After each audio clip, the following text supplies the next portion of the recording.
പതുക്കെ കഴിക്ക്, തൊണ്ടയിൽ കുടുങ്ങി സത്തു പോകും. ഇല്ല, ഞാൻ മുളക് കടിച്ച കാര്യം പറയുന്നു എൻ്റെ ആശിം കാക്ക. ഞാനൊരു മുളക് കടിച്ചു.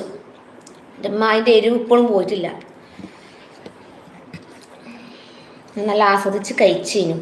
പക്ഷെ എന്താട്ടെ ആ മുളകിനെ ചയച്ചു. ആൾക്കാരുടെ മൂട്. പുട്ടൊന്നല്ല, അപ്പാണ്. അത് കൊള്ളാലോ. എന്ത് മൈലാഞ്ചി? ബ്ലാക്ക് ഹെന്ന, കറുത്ത മൈലാഞ്ചി. ഇതിങ്ങനെ നീങ്ങി പോവും. ഒന്നും ശരിയാവും കേട്ടോ. നീങ്ങി ഇങ്ങനെ പോവും.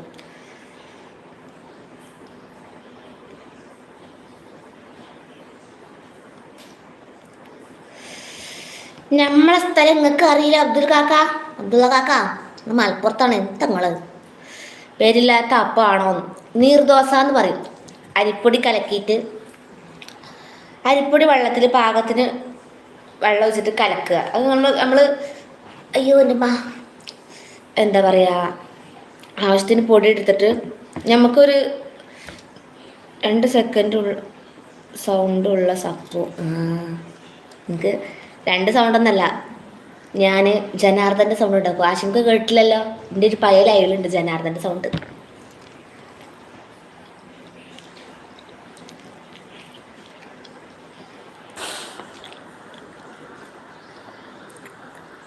കിച്ചു വെള്ളി എറങ്ങണം വാങ്ങി ഞാൻ തട്ടണം.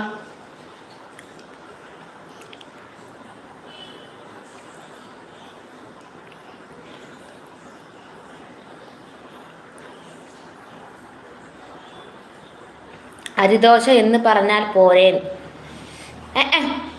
അരിദോശ പറഞ്ഞാൽ ഉഴുന്ന് ദോശ എന്ന് വരും.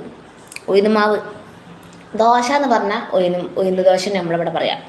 ഇതിന് അപ്പം എന്ന് പറയും. അതുപോലെ വെള്ളപ്പത്തിന് വെള്ളപ്പം എന്ന് പേരെടുത്ത് പറയും. നമ്മളെ മംഗലാപുരത്തൊക്കെ നീർദോശ പറയും. ചട്ടിയിൽ ടച്ചീന്ന് പറയും. ആ അപ്പം ആ ഒരൊച്ച വരണം.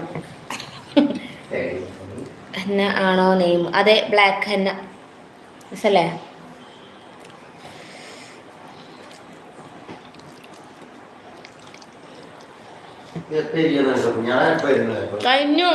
കഴിഞ്ഞു.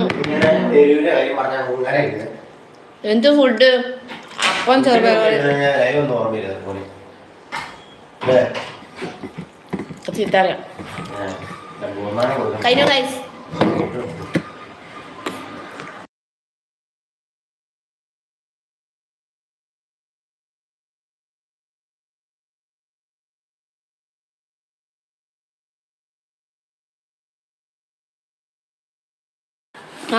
അതന്നെ.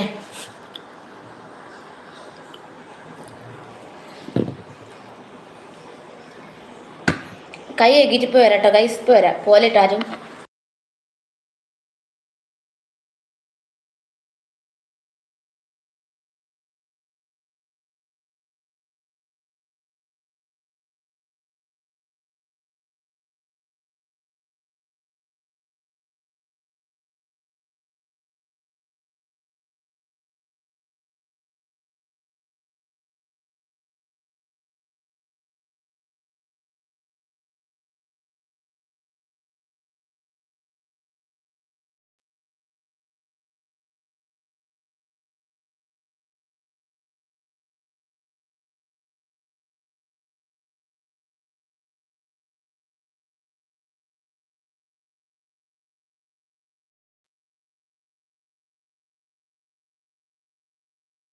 ഗൈസ് പോയെല്ലാവരും.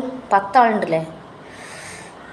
ദോശ പല വിധമുണ്ട്. അതെ, നീർദോശ ചട്ടിച്ചല്ല, മറ്റേ മമ്മൂട്ടിൻ്റെ സിനിമയില്ലേ, മമ്മൂട്ടി മോഹൻലാലും കമ്മത്ത് നീർദോശ, അപ്പസോഡ അല്ല ചട്ടി ദോശ.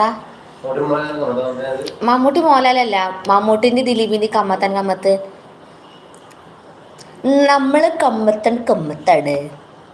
നിങ്ങൾക്ക് നമ്മൾ ദോശ ചുട്ട് തെറും.